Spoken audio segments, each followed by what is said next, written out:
Hello and welcome everybody. In our previous video on Fantastic Four villains that we want to see in the MCU, I had mentioned Namor the Submariner as one of the villains. So in this video, we are going to discuss him, his origin, his powers and abilities. Namor debuted in comics in early 1939 and is one of the oldest comic book characters, way older than Iron Man and Captain Marvel. Namor was one of the top 3 characters along with Captain America and the original Human Torch.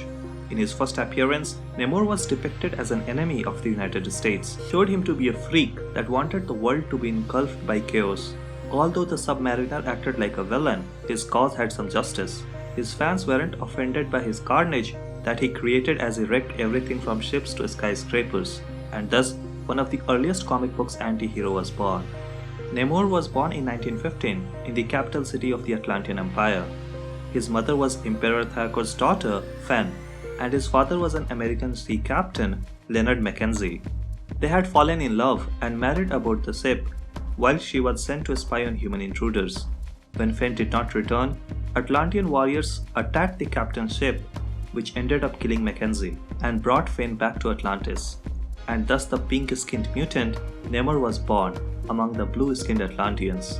He became the Prince of Atlantis and a warrior for his people against the human race. At this point you can see that it sounds a lot like the plot of Aquaman, and Namor is supposed to be the Marvel's version of Aquaman, but he isn't a straight up hero, rather an anti-hero, which gives him a different flavor. And because of his unusual genetic heritage, Namor is unique among both ordinary humans and Atlanteans, and is sometimes referred to as the Marvel's first mutant, because while the majority of his observed superhuman powers come from the fact that he is a hybrid of human and Atlantean DNA, his ability to fly cannot be explained by either side. Namor possesses a fully amphibious physiology suited for extreme undersea pressures, superhuman strength, speed, agility, durability, flight, and longevity. Namor has the ability to survive underwater for indefinite periods, and a specifically developed vision which gives him the ability to see clearly in the murky depths of ocean. His mutant powers is the gift of flight, represented by tiny wings on his ankles.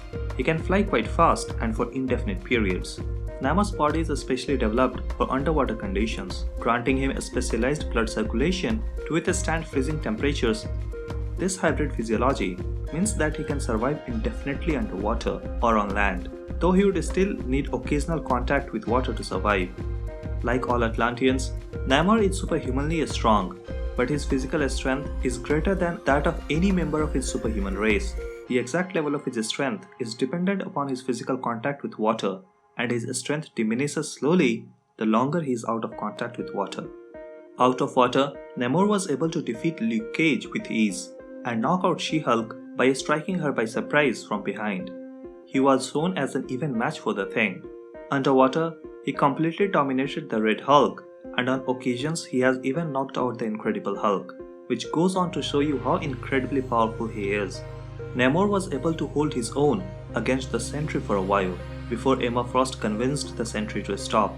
And Sentry is one of the most powerful heroes in Marvel, as was the only one who was able to fight the Worldbreaker Hulk. But it's not only his strength that makes Namor so dangerous, he can also run and move at incredible speeds. His speed is greatest however while swimming. Whereas most Atlanteans can swim at a speed greater than 60 miles per hour, Namor has shown that he can reach a speed over 300 knots. Namor has superhuman durability. The tissues of Namor's body are much harder and more resistant to physical injury than those of normal human beings and most other Atlanteans. Namor can withstand tremendous impact forces, high caliber bullets, fall from orbital heights, exposure to extreme temperature and pressure, blows from powerful superhumans, and powerful energy blasts without sustaining an injury. But if he was somehow injured, Namor's body can heal damaged tissue faster and much more extensively than a human or most Atlanteans.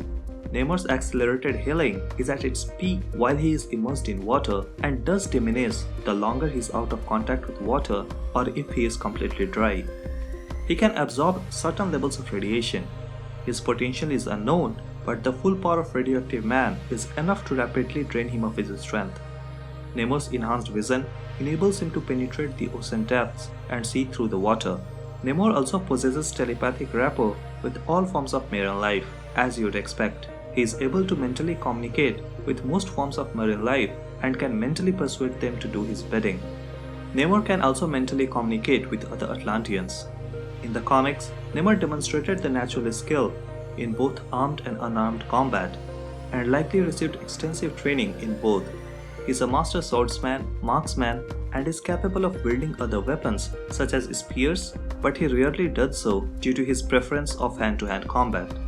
And as a leader of the sovereign nation, he often visits the United States or the United Nations for political reasons. Like Thor, Namor too can speak every language on Earth. He is also a skilled engineer, which helps at designing and improving Atlantean technology. And that is all you need to know about Namor the Submariner. With that, we'll bring this video to an end. If you find this video informative, then don't forget to subscribe. Thanks for watching and see you in the next one.